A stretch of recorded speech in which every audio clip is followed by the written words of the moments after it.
Alrighty. Okay, fellas.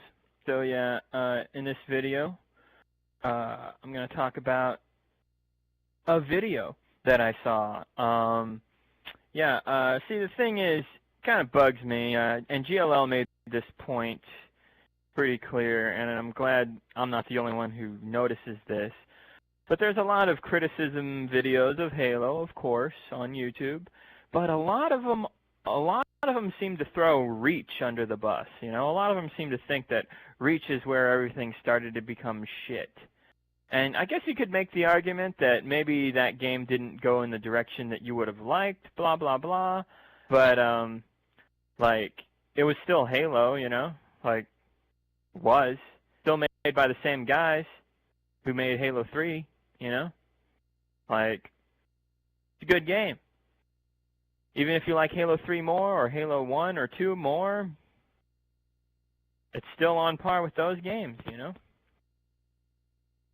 But you got a lot of 343 fanboy type channels, a lot of shill defending type channels, a lot of channels that just only care about views and subs and are often full of shit and outrage about the dumbest fucking things and fanboy hype up the fucking gayest, cringiest fucking dog shit that there is, you know?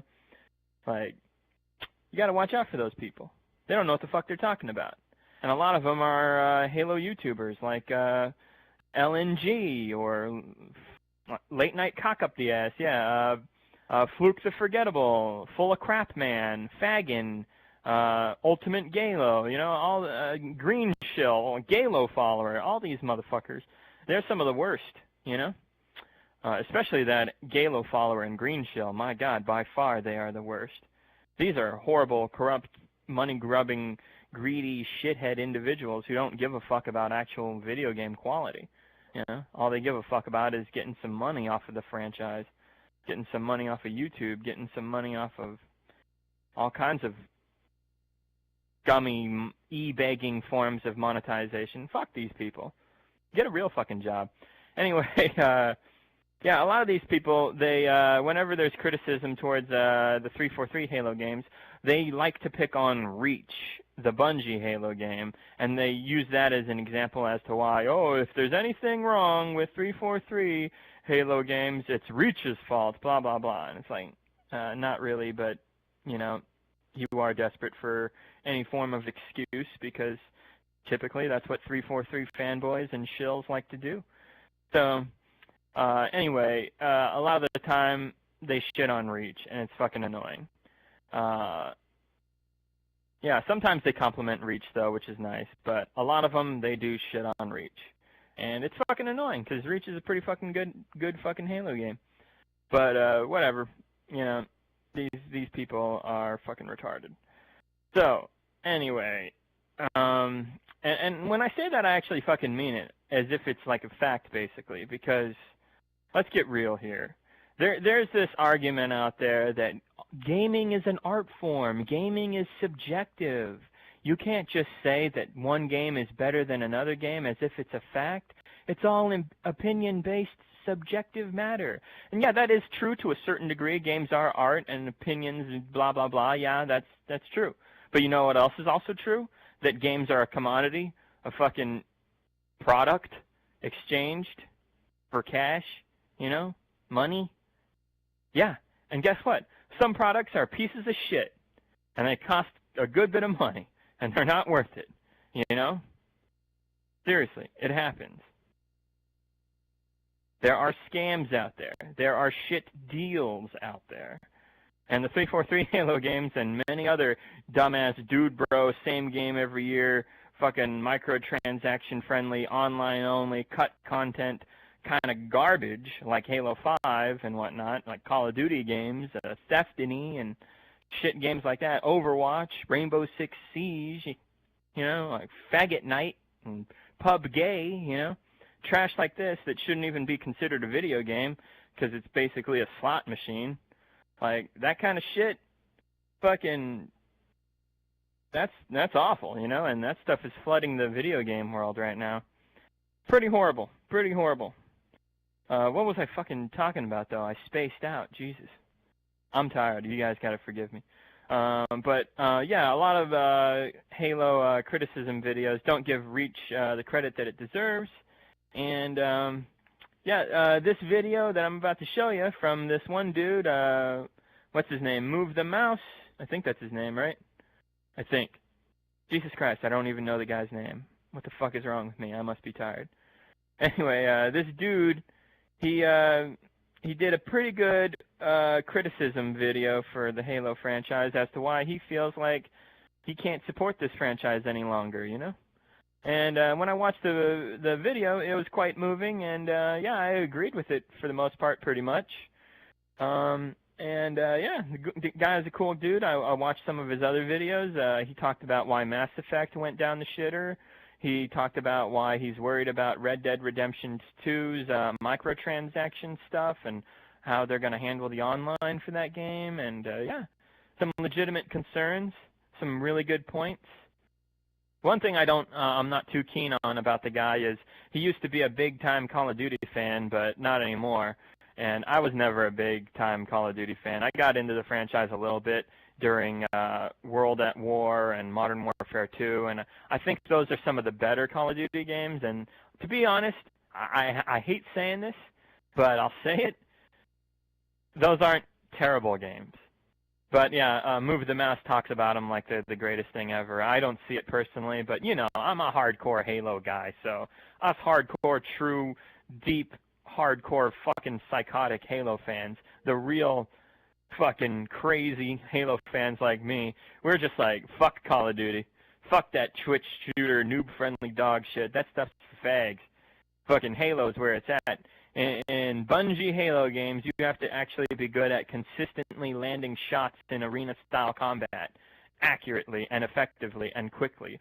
In Call of Duty, you just pepper a motherfucker from the corner, you know? You're dead, okay, cool. Airstrike, all right. You know, like, it's a lot more noob-friendly, but anyway, my point is, like, I'm just not a Call of Duty guy. But yeah, he really liked a lot of the older Call of Duty games, but you know, around 2012, 2013 is when the franchise really started getting worse and started adopting microtransactions and going off the fucking rails. And that's when he dropped those games. I pretty much dropped them immediately. I got World at War just because I kind of dug the zombie mode, but that honestly got boring pretty quick. And I played a little bit online because some of my friends were on it, and I wasn't having a very good time. And yeah, I just went back to Halo 3. And then Reach came out, and I didn't even give Black Ops a chance, really. I think I played through the campaign. Did I even beat that shit? I can't even remember. What was I going to say? Yeah, I did play Modern Warfare 2. Played that with my buddies online, and I think that was one of the best Call of Duty online games. But even that I didn't like very much because fucking noob tubes everywhere. Everybody's launching grenade launcher rounds, you know, camping everywhere. Your typical Call of Duty noob-friendly gameplay. So, yeah, I'm sorry, Move the Mouse. I don't quite agree with you and your never-ending super praise for the old-school Call of Duty games.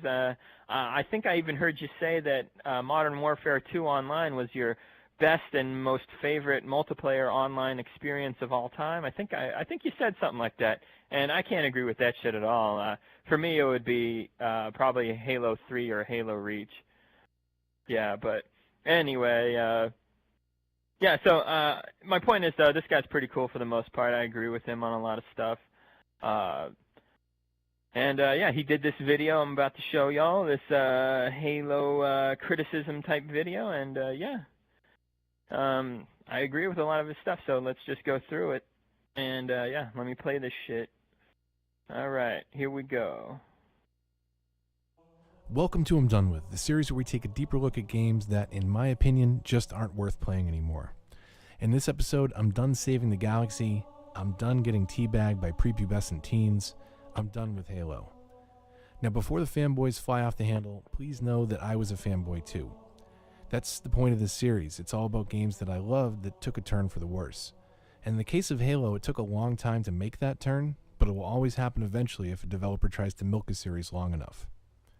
I was playing first-person shooters on PC long before console, and when it came to console shooters, I cut my teeth on GoldenEye and the Nintendo 64. But when the original Xbox launched in 2001... Yeah, so that's something I have to heavily agree with. I can totally relate to the guy. My first real, first-person shooter experience was basically GoldenEye 64. I played some of the older shit, like Doom and whatnot back in the day, but it never really got to me. I was always into side-scrollers and platformers, some RPGs and stuff, but when it came to shooters, you didn't really see much that was worth it on the Super Nintendo. And I didn't have my own PC at the time, so I was just a console gamer, just a fucking, goddamn 5-year-old, 6-year-old, 8-year-old at the time, So, yeah, when the N64 came along with GoldenEye, that was a big step forward for shooting games, especially on console. So I was there for that, and yeah, kick-ass experience. So I can totally relate to this guy. Yeah. GoldenEye 64, Perfect Dark 64. That shit was a blast, man. Speaking of which, they got that Perfect Dark 64 downloadable on the 360 marketplace, and I think you can get it on Xbox One also. That is fucking kick-ass. It's only like $10. I think sometimes it's practically free. Get that shit. It's awesome. Perfect Dark 64 is basically remastered to a large degree, and yeah, it's cheap, and it's a fucking kick-ass game. I would say it's better than the N64 version just because it's updated and has a much better frame rate. And they added a few other things, so yeah. I think I talked about that before, but sorry, I just can't resist stressing that, yeah, the remastering of Perfect Dark 64 on the Xbox 360 kicks fucking ass. Get that shit right now. And Halo with it, that changed everything. Halo Combat Evolved is arguably the greatest launch title ever. This is the game that made Xbox a household name. It's been praised as one of the greatest games of all time. IGN ranked it 4th in their best first-person shooters ever made. As a yeah, IGN, they're pretty gay. But back in the day, they weren't nearly this bad, actually. Back in the day, they gave games like Ocarina of Time, Halo Combat Evolved, Conker's Bad Fur Day. They gave these games, over a 9.5 out of 10. And that makes sense. Those games kick fucking ass. So, yeah. IGN, yeah, they've gotten a lot worse, obviously, but I think there was a time where they weren't nearly this bad. But yeah, what this guy's saying is totally true. Fucking Halo Combat Evolved was a real system seller, That game's a fucking classic. Shooter, many mechanics of the original Halo were fundamentally similar to that of its peers at the time. But there were a few things that made it different. The setting and the story were amazing, something that can make or break a game all on its own, and unfortunately something Bungie forgot about by the time they started working on Destiny. If you like this video... Yeah, I'm glad he brings that up, that Bungie has changed once they started pushing out that Destiny trash. Yep, something happened there, and it was bad. And it really sucks because, 2001 through 2010 with Bungie were great. But then they made Destiny and proved to us that Bungie kind of sucks dick now. So that sucks. But that's what happened, so I'm glad he brought that up. People need to know that, because there's a lot of idiots going, Bungie needs to come back to Halo. And it's like, no, dude, you don't want this Bungie to come back to Halo, okay? The Bungie we have now is a lot crappier than the Bungie we used to have when they were doing Halo games, okay? You guys got to understand that. Some people don't get that, but that's how it is. Check out my Destiny video in the same series. But one of the features that made Halo so unique was the health system. As a super soldier with a rechargeable shield and a secondary health meter, this changed gameplay dramatically, and it was one of the biggest departures from other FPS games of its time, and something that's found its way into countless other titles since, making it the new standard in FPS games. That's pretty much true. Two other important changes to shooter gameplay made Halo unique. The fact that you could only carry 2 weapons at a time meant managing your inventory became incredibly important. Certain weapons were more appropriate for certain situations. But also Halo allowed you to throw grenades while still holding and firing your weapon in your other hand. Grenade, shoot, melee. Grenade, shoot, melee. This formula was your key to success throughout the campaign, especially at legendary difficulty. Charge your enemy, soften them up with a grenade, take down their health with your gun, and finish them off with a melee. This was also your path to success in multiplayer as well, unless you had the pistol. Oh, what the fuck's happening? Oh, man, shit, man! Oh man, I shot Marvin in the face. Why the fuck you do that? Well, I didn't mean to do it. It was an accident. Oh, the pistol. It's funny shit. Game-breakingly bad if you didn't understand its powers, but a super weapon of mass destruction to those who knew how to wield it. 2 shots anywhere on the body would take shields down, and 1 shot to the head would finish them off. Shouting 3 became part of our vernacular during split-screen matches. But it wasn't just about split-screen. Halo Combat Evolved revolutionized console multiplayer for the more technically savvy among its player base. Split-screen fragfests are great, but it gets even better when you linked 4 Xboxes together in the same house. 4 players per TV meant 16-player matches on console for the first time at home. And although Halo 2 brought Xbox Live-based multiplayer... Yeah, man, some good fucking memories. Good-ass fucking memories of Halo Combat Evolved LAN parties. I whooped some people's fucking asses. That was great. Good shit. The masses, many of us were playing the original Halo Online long before that. Services like XBC and GameSpy made it possible to create a virtual private network across the internet, making system-linked games something not bound by physical proximity. Sure, Halo 2 did it better for everyone else, but the original Halo was my first foray into the world of playing console shooters online. Something younger gamers take for granted today, but something we had to string together not unlike a tin can telephone at the turn of the century. In 2004, Halo 2 picked up the story right where the first game left off, but this time not only do we play as Master Chief, but we also take control of the Arbiter. And this allowed for some interesting storytelling mechanics, with the player getting to see the war for survival played out from 2 diametrically opposed sides, the humans and the Covenant. As great as the story was, critics panned it for its cliffhanger ending, though just like the first, I felt it was more of a nod to the fact that a sequel would undoubtedly be coming at some point in the future. A sequel that I, like many, couldn't wait to get our hands on. As I mentioned before, Halo 2 brought multiplayer to the masses. You didn't need a separate computer to create a private tunnel any longer. Xbox Live had arrived, and Halo 2 was a massive success for the service. Halo 2 was the most played game on Live for 2 years until Gears of War finally dethroned it. This new take for many on console multiplayer was revolutionary, but they made a change that I felt impacted the gameplay in a negative way. The formula for successful combat in the original Halo, grenade, shoot, melee, was derailed by the inclusion of dual wielding. Running around with 2 guns was fun, especially if you mixed the right weapons. The devastating combination of plasma and standard pistols meant you could take a shield down with 1 charged plasma shot and finish off your enemy with 1 shot from the regular pistol. But ultimately, players ran around holding the trigger down on 2 automatic weapons, and it felt like more of a clusterfuck than the precision combat that drove the first game. Yeah, that is a good point. Yeah, because I remember a lot of plasma rifle and SMG campers lurking around. Like, that combo is fucking sick. Even in Halo 3, it's pretty fucking sick.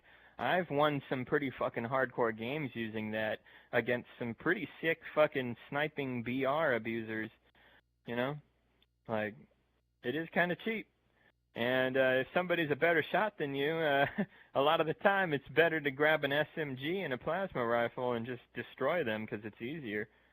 But yeah, you could totally get away with that a lot in what do you call it, Halo 2.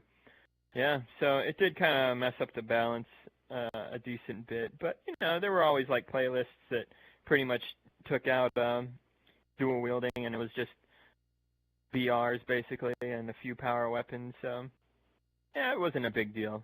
But yeah, he does make a good point there. But yeah, don't forget about all the cheaters and the glitching and the horrible lag and stuff like that. Yeah, Halo 2 had a lot of problems like that. And some of the maps were shit. I remember they took backwash out of the fucking Halo 2 matchmaking completely because that map is just, you can't see anything and spawns are terrible. And yeah, that was not a very good one. All that aside, what Halo 1 and 2 did for the original Xbox, Halo 3 did for the 360. Released in 2007, more than 1 million people played the game on Xbox Live in the first 24 hours. To date, Halo 3 has sold over 14 million copies, making it the 5th best-selling 360 exclusive, and the best-selling first-person shooter on the console outside of the Call of Duty games. Another series I'm done with. You can find out why on my channel. Yeah. Fuck Call of Duty. Halo 3 was a massive success. The multiplayer was one of the biggest time sinks in my gaming career. It felt more like the original Halo to me than did Halo 2, just with a new generation of graphics backing it up. The modes, the maps, and replays, combined with endless stats online, it was everything that was great about the first two games, turned up to 11. Why don't you just make 10 louder and make 10 be the top number and make that a little louder? These go to 11. The Spinal Tap. That shit's fucking funny, man. The campaign was outstanding too. The struggle for survival had come all the way to Earth. It was time to finish the fight. Doing what he does best, Chief kills wave after wave of anything that gets in the way of his path to kill the Flood and save all sentient life in the galaxy. At the end of the story, we're briefly led to believe that Chief may not have survived, but after the credits roll, we find Chief and Cortana drifting in space in the wreckage of the Forward Unto Dawn. Cortana drops a distress beacon but acknowledges it may be many years before they're rescued. The Chief enters cryonic sleep, telling Cortana to wake me when you need me. Of course, the first thing I thought was, wake me when you need to launch your next console. Still, it's a great example of a trilogy coming full circle, ending where we began with this genetically engineered super soldier, asleep in cryo, waiting for the world to need him again. What an amazing trilogy. What an amazing... Yeah, I pretty much agree with that. I mean, he's right. slice of first-person shooting. It's absolutely one to be remembered and one to be honored. And that's when things started to turn. Following the success of Halo 3, Bungie released the prequel ODST in 2009, set between the events of Halo 2 and Halo 3. But there were a couple of mind-blowingly bad design decisions that made it a failure in my eyes. First of all, you aren't controlling Master Chief, but a regular trooper in the UNSC Army. Sure, the ODSTs were an elite outfit, but they aren't genetically engineered super soldiers. They're just regular people that we don't care about. To this point, we've been invested in humanity's struggle for survival as seen through the eyes of Master Chief. 8 years later, we're given control of some douche. Yeah, I think he's got a point there. I don't really care about the ODSTs. I think some of them are kind of funny, like Buck, and a lot of the voice actors are from the fucking Firefly, and those guys are entertaining and hilarious and whatnot. But yeah, I didn't really give a shit about the characters if they lived or died or whatever. Didn't feel like there was anything too special about them. But it's not a big deal. A helmet eerily reminiscent of Droopy the dog. You know what? I'm happy. The multiplayer was just Halo 3 with all the DLC included, so nothing new there. There was... Yeah, that is kind of something lame. There was no ODST versus ODST squad-based PvP stuff, No, it's just more Halo 3. So it was kind of a good deal if you never played Halo 3 before, and then you would be getting the Halo 3 multiplayer experience completed, But let's get real here. Most people who played ODST played the shit out of Halo 3. So for most of us, guys like me, it was kind of a ripoff. $60 for an expansion, basically. That kind of sucks. Firefight co-op mode, and although some people loved it, it wasn't Halo to me. The premise of the campaign was a bit strange as well. As a lone human soldier known as the Rookie, the player's goal is to discover what happened to his missing teammates. After finding a piece of evidence left behind, such as a sniper rifle hanging from a power line, the player enters a flashback mission where they assume the role of the missing soldier from a couple hours earlier. After the players found the first piece of evidence, the choice of where to go next is left open. The campaign levels can be played in any order. That theme of being alone is always present, and the music is melancholy to match, but it can be played in co-op mode, and that completely derails the narrative at the game's core. After Halo 3, the Bungie team was split into two, with one team working on ODST, which turned out to effectively be... Yeah, so he's pretty much done talking about ODST, but I gotta say, I think he left some stuff out, you know, how, like, there was no matchmaking for campaign or firefight in ODST. That's really shitty. So the only people that you can play the game with are people that you know on your friends list, basically, or people you invite over to your house or wherever the fuck you live. You know, that's the only way. There's no way to just hook up with random people and play them. Not really, not conveniently. I guess you could have hopped on a different Halo game that has online and meet some random people and go, hey, do you have ODST? Do you want to play? Blah, blah, blah. That was like the only way to really do that, and that's kind of shitty, you know. There should have been a matchmaking service, you know. I mean, with Halo Reach, if you want to play campaign or firefight, yeah, there's matchmaking for it, you know. You can easily hook up with people that are, you know, into that kind of a thing, you know. So they kind of fucked up right there with ODST. And what else kind of sucked about ODST? And I think that pretty much covers it. Yeah, so the story is kind of weak in certain areas, you know. So he makes a good point there. But the other three things that I'm saying kind of suck about ODST is, for one, it was overpriced, $60 for an expansion, basically. That's kind of shit. Should have been like $20 to $40 or something like that. And there's no customized PvP ODST type mode. No, it's just strictly a co-op against the AI type of game, which is fine and dandy. But yeah, he's got a point. You know, it doesn't really feel like Halo. You know, like Halo has multiplayer. You know, but it did come with the Halo 3 multiplayer experience. But that's Halo 3 shit. You know, we were kind of hoping for something new. You know, like. Anyway, not a big deal, but it did kind of suck. But yeah, I think the worst thing of all is there's no matchmaking for firefight and campaign, because Lost Platoon in ODST is fucking awesome. Like, I really hate, actually, I really don't, well, not really hate, but dislike a lot of the fucking Halo ODST firefight maps. Not very big on them, but Lost Platoon is fucking awesome. The whole setup, that little outpost base that you control in the middle as you get attacked, you can put like choppers on the stairwells to cock block enemies from getting in, but sometimes a hunter will show up and try to knock that shit out of the way to get up at you. You can bring like the warthog up into the middle area and drive around to gun down the buggers that sometimes show up. That's a good way to kill those cocksuckers, you know. Now, you'll have like one guy have the Spartan laser to take out any tanks that might be a nuisance. You have another guy sniping and everybody using auto mags like crazy. Maybe one guy has a noob combo for removing brute shields and shit, you know, like in trying to manage your resources and not run out of ammo until the next round and try to time everything correctly. And yeah, fucking, that was pretty fucking sick. I did enjoy that. And the fact that there's no matchmaking, that kind of sucked. But I do enjoy Halo Reach firefight more overall, but I do love me some motherfucking Lost Platoon, I'm not going to lie. Played the shit out of Lost Platoon in Halo ODST. Halo 3 expansion pack, and the other team working on Reach. Reach was a dramatically different title from ODST in every sense. Sure, we weren't in control of Master Chief. All right, now real quick, I got to say, at this point in the video, when I saw it for the first time, I was like, here we go.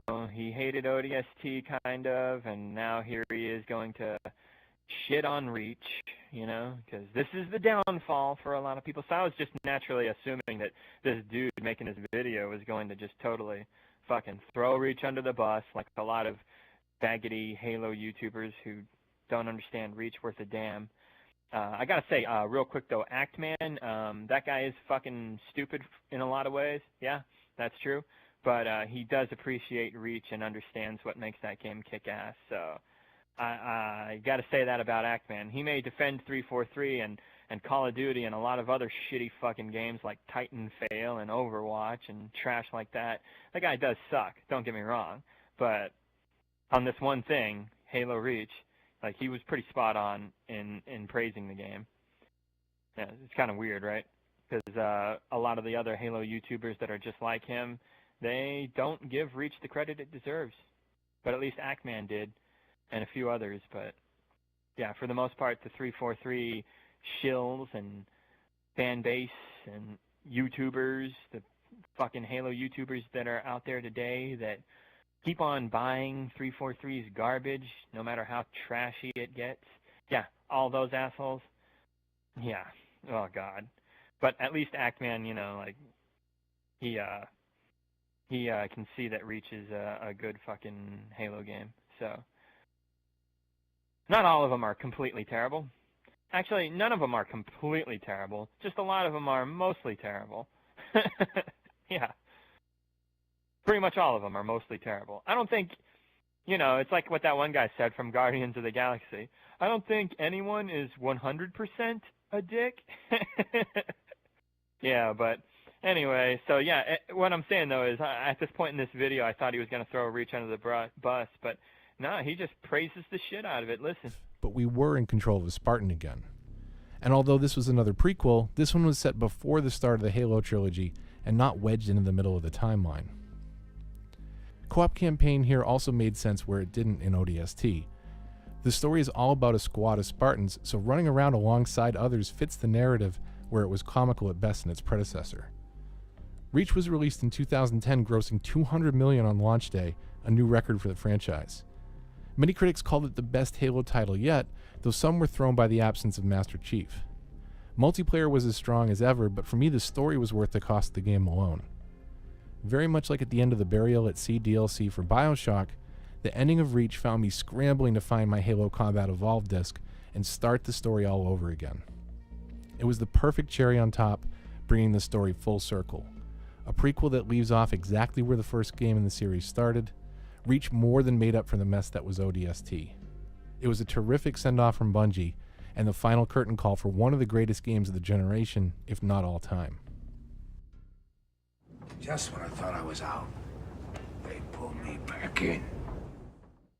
Although Bungie... Oh man, Godfather Part 3. Yeah, I just watched that for the first time. I never seen the Godfather movies. So I got them on Netflix, you know. I was like, oh yeah, I heard Godfather 1 and 2 are amazing. Some of the best movies ever made, but I heard Godfather Part 3 is kind of not as good. And yeah, I watched all three, and yeah, that's pretty much the truth. Part 3 wasn't that great, but yeah, that scene, that meme, that shit's great. But yeah, he just kissed the shit out of 343 of Halo Reach's ass right there, and that's great, you know, because it is a good fucking game. And I guess he could have gone into more detail as to why Halo Reach kicks ass, you know, all the content, all the stuff that you can do, the customization. But yeah, he's right. Game kicks ass. And I pretty much agree with what this guy's saying, you know. Like when ODST happened, that was kind of a rip-off and kind of a downgrade and kind of weird and not what you would expect in certain ways, but whatever. It wasn't the end of the world, you know. I think this guy's kind of making it sound a little worse than it really was, but not really. He's got a point, you know. So, but yeah, he loved Halo Reach, and that caught me off guard. I was like, wow, everybody who does these Halo criticism videos is usually shitting on Reach, but not here. That's awesome. It was done with Halo and off working on a new project we would later come to know as Destiny.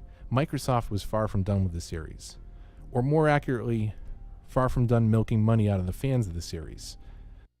There you go. Exactly fucking right. That is the goddamn serious truth that a lot of you 343 fanboy dumb fucks need to fucking get through your tiny fucking brains. Seriously. Like, they don't give a fuck about you. They're all about bilking the shit out of the franchise. Taking your fucking money. They don't give a fuck about you. They don't care about a quality product, a good game. They don't give a shit about that. Just trying to fucking leech money off of this franchise. Suck the shit out of it like the vampires they are, you know? That's all it really is, man. If you can't see that, you're either clueless and just don't understand and you need to do some research. And if you are a Halo fan and you still can't see that, dude, you're pretty fucking dumb. So with dollar signs on the mind, Microsoft turned to 343. Released in 2012, Halo 4 was well received critically. It managed an 87 on Metacritic. It just didn't hit the mark that the previous games did for me. Sure, it was set in the Halo universe. Sure, it's the story of Master Chief and Cortana, but it just felt bolted onto the universe and not something that was intended to be there from the onset. And the story was derivative at best, except now we're fighting a new alien race, and the cliffhanger ending, something of a trademark for the series, was back again. Was Cortana really dead? Can't be. Not if they want to make more money from fans on the next installment. You can't kill off one of your two main characters. Or maybe you can, who knows at this point. Just ask George R.R. Martin.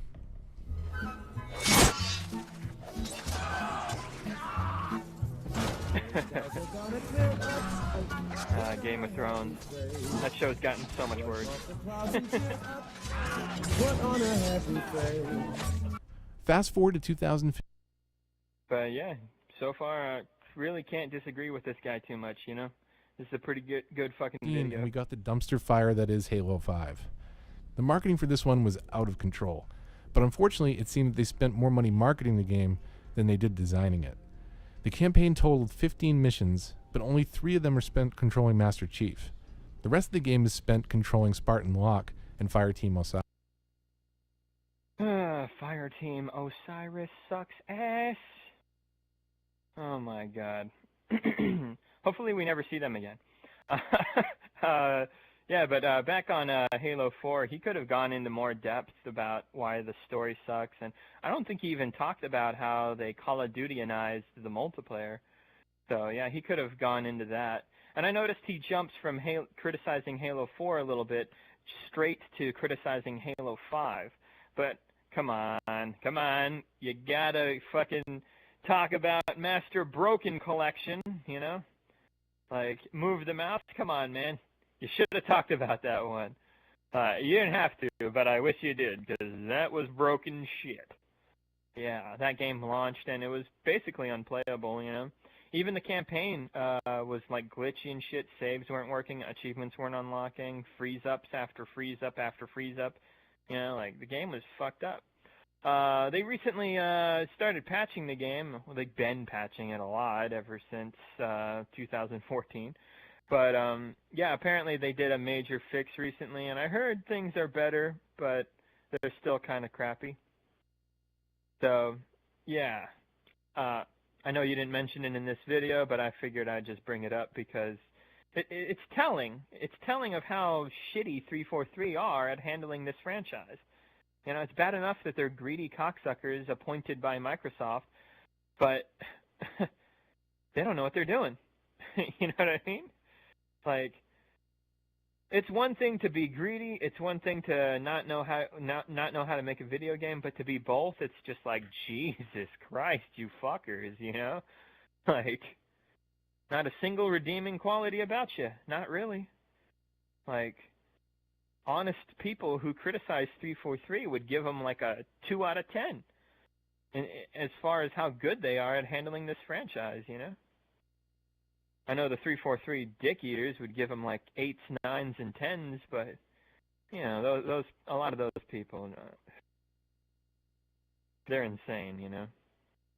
Like I said earlier, they should probably take a trip down to the rope store and I'm sorry, I like that joke way too much. And then take a trip to the rickety stool store. Anyway. Another set of characters we don't care about that just get in the way of the narrative that we're here for. And that story, it's getting really predictable at this point. Fireteam Osiris is on the hunt for Master Chief, while he's on the hunt to find a way to save Cortana. And what do you know? Master Chief's the good guy? Really? The guy we've been playing as for 14 years who has single-handedly saved the galaxy is a good guy? I never would have guessed that. Maybe that's a surprise to Locke and Fireteam Osiris, but it's not to us. Maybe it would have been better if they just made Chief evil for no reason. All of a sudden he's a fucking dick, right?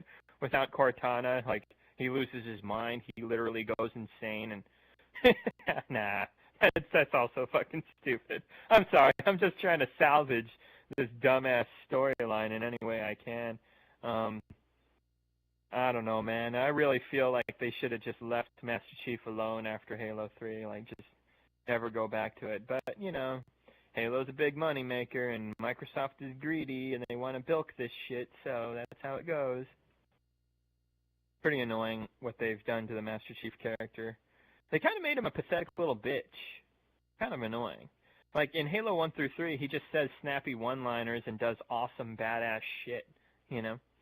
Like, but in Halo 4 and 5, like, they show him like, oh, I'm struggling. Oh, it's hard for me. Help.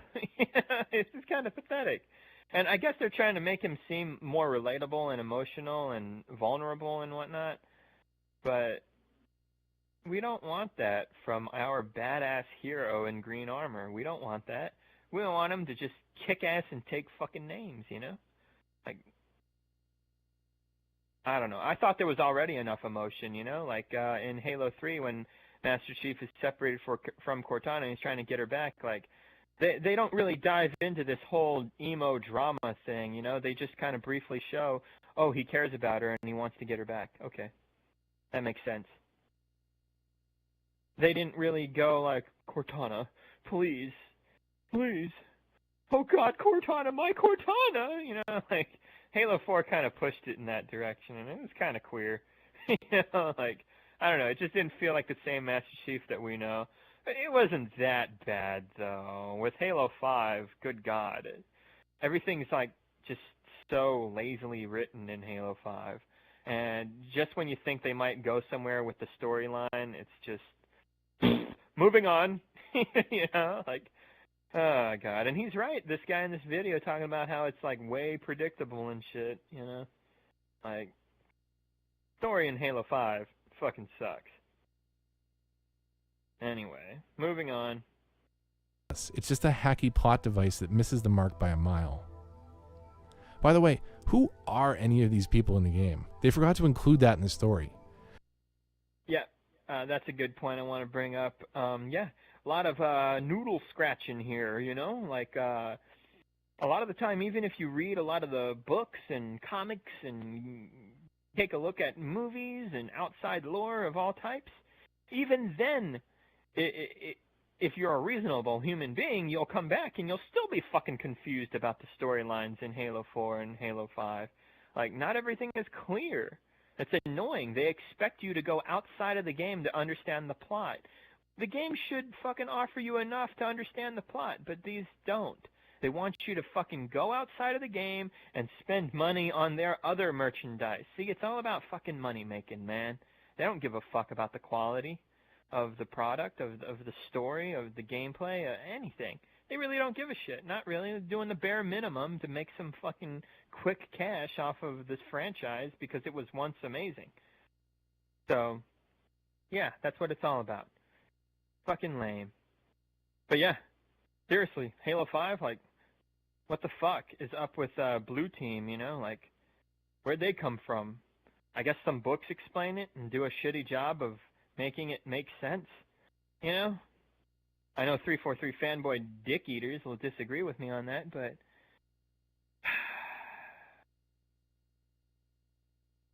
it's not like this outside lore material, these books and whatnot, are getting fucking amazing reviews from book critics. You know, like, this shit's not very good, dude. It's bad writing. Let's just get real. It's one thing if you follow the Halo lore, like the books and the web series, then you'd know all the backstory. But if you've only played the games, or worse, if Halo 5 is your first experience with the series, you have no idea what's going on. Oh, man. And I just got to say, a lot of the time, you won't even know what's going on, even if you do go into the books, man. That's the point I was trying to make. Just go on Halo Wikipedia, you know, and there's a ton of inconsistencies between the books and the games, you know? So, even then, you might actually just make yourself more confused, and you'll have wasted a ton of money on bad sci-fi reads. Like, just saying. What? I'm so high right now. I have no idea what's going on. There's another problem with the campaign. On normal difficulty, the game clocks in around 4 to 5 hours, over an hour of which is cutscenes. Now, I know what you're thinking. Legendary will take longer. Sure it will. But if the bulk of your story is based on the bullet sponge capability of enemies and not actual content, you're doing it wrong. And surprise, surprise, another cliffhanger ending. On top of all that, they removed couch co-op from the game. It may seem like a small omission these days, but for fans of the franchise, it's a nostalgic piece of the series that's missing from the experience. I played Halo 1. Yeah, man, he's talking about how he played the shit out of split screen back in the day, and motherfucker, I play Reach with my brother all the time. I haven't been playing lately. I've been busy as shit at work and stuff, but yeah, love that split screen, you know? The fact that they removed it from Halo 5 was just an even bigger reason why I didn't want to get this shitty game, and I'm glad I didn't. Hell, I don't even have an Xbox One. That console is pretty shit. Anyway. 2, 3, and Reach on legendary split-screen co-op with friends. Excluding ODST, 4 was the first game I never played in split-screen. Maybe the writing was on the wall, not regarding the death of split-screen, but the death of the franchise. And then there's Halo 5 multiplayer.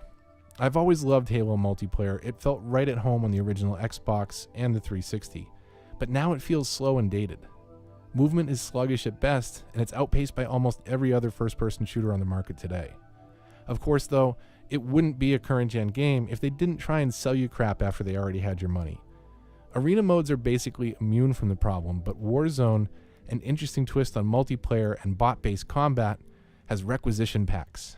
They're basically the loot boxes of the Halo universe. Except instead of cosmetic-only mods that appear in games like Overwatch, they're basically pay-to-win microtransactions.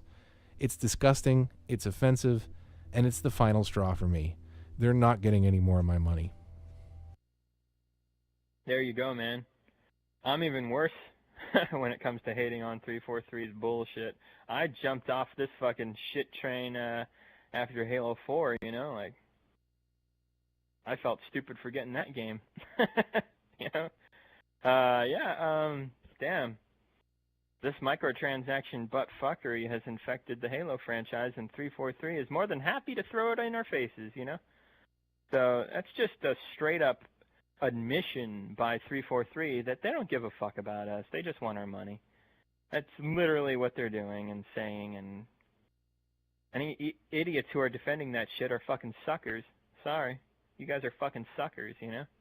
Like, 343 could sell you retards fucking sand in the desert, you know? But, this guy's done with Halo because Halo 5, you know? Like, I was done with Halo because of Halo 4. But I left a comment in this guy's video, and I talked about my feelings and stuff. And at the end of my ranting, I just said to the guy, I hope you still will come back from time to time and play the Bungie Halo games and, you know, get what you can out of those, because, you know, a great game is a great game no matter how old it is, you know? Like, I'm playing Age of Empires 2 still. I play Red Alert 2 still. I got the StarCraft remaster a little while ago, so I've been playing the StarCraft campaign. StarCraft, pretty badass strategy game from 1998, greatest gaming year ever.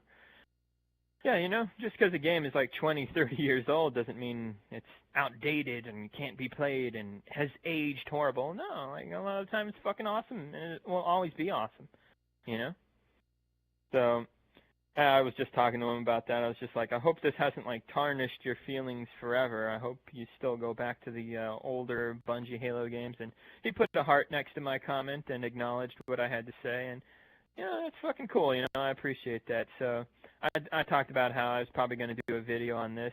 I normally don't do videos like this. I'm usually ripping apart dumbasses who say stupid shit about games and Halo and whatnot, but this time I figured I'd do a video that's more positive about somebody who actually has a pretty good fucking idea what they're talking about for once. And when I saw this video, I was shocked, I was surprised, I was like, wow, you know, you usually see dumbass Halo criticism videos or ones that are at least pretty flawed, but this one is not very flawed at all, and can't really disagree with anything he says here. Not really. So, yeah, this guy's a pretty cool YouTuber. I appreciate a lot of his thoughts. So yeah, check this guy out. It's pretty cool. Sorry, I know I didn't do the greatest job talking in this video. I'm fucking tired, and I normally do videos where I rip people apart, and I'm not the greatest at complimenting people and stuff. But yeah, this is a good fucking video, so check that shit out. Anyway, yeah, comment section still being gay. Eric Lee, sorry bro, your comments don't always show up for some fucking retarded ass reason. I don't get it. What else was I gonna say? Yeah, I wanted to talk to you about some games and shit. So yeah, hopefully you're still around and comment and whatnot. Send me an email sometime. Upstairs Broom, shout out to you, bro. I gotta apologize. I still haven't really checked out those maps that you wanted to show me in Halo Reach. I've been busy, and I was going to, and it totally fucking slipped my mind because I'm a jackass who forgets things like in 5 seconds. But yeah, I'll check that out later. So yeah, cool shit, man, cool shit. And what else was I gonna talk about? Yeah, that's about it, I think. So yeah, another long video that'll probably piss off the 343 fanboy bitches who will try to say horrible things about me and spread lies about me, I'm sure. It's happened multiple times already. Those people are fucking gay. But what are you gonna do? You can't reason with retards, right? All you can hope is one day they become smart enough to understand that they were fucking stupid assholes, and then they eventually have the guts to admit that they were wrong and apologize. Maybe that'll happen, hopefully. I don't know. I don't care. I really don't care. All I'm doing is making fun of them because it's fun. So yeah, fuck the 343 fanboy dumbass shills out there who keep defending this garbage from 343. These people are idiots. They don't seem to fucking understand that 343 is fucking them right in the ass. Like, they're literally right behind these guys. Right behind them. Fucking them in the ass with a giant 343 dick. Like, right in the ass. Cornholing these motherfuckers. And they're just like, yes, this is great. That's how 343 fanboys are. They're 343 is literally saying to everyone's face, fuck you, we just want your money. That's literally what they're fucking saying, you know? Yeah, there's going to be microtransactions in Halo Infinite. Yeah. Like, oh, man. And they still defend it. They're still 343 fanboys that are trying to look on the bright side of this. There is no fucking bright side, man. Fucking wallet rape game. What's there to like about getting screwed over by a gaming company that clearly doesn't give a flying fuck about you? Nothing. Unless you're a goddamn sucker. Anyway, yeah, cool shit. I think I'll upload some Reach gameplay videos just for shits and giggles. So yeah, cool deal, guys. Cool deal.